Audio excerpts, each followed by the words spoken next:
Shop ơi, em gái em mới tốt nghiệp đại học, shop tư vấn cho một bộ PC 40 triệu cả màn. Không biết là em gái anh đã có bạn trai chưa nhỉ? Đây, bộ 40 triệu của anh nó sẽ như thế này đây. Bộ vỏ case full màu hồng. Main B460 Pro 4, chip i7 10700, làm đồ họa thì siêu phê luôn.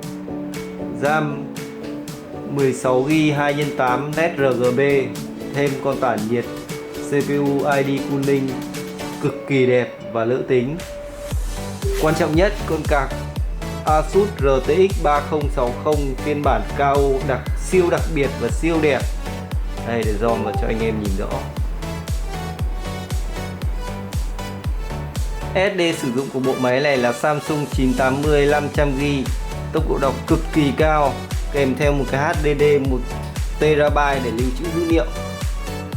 Bộ nguồn sử dụng cho cả bộ máy này là Corsair CV 750W, đảm bảo cho việc nâng cấp lâu dài cũng như là hiệu năng luôn được giữ ở mức ổn định. Đấy, và tông bộ vỏ màu hồng anh em nhìn thấy ổn chưa?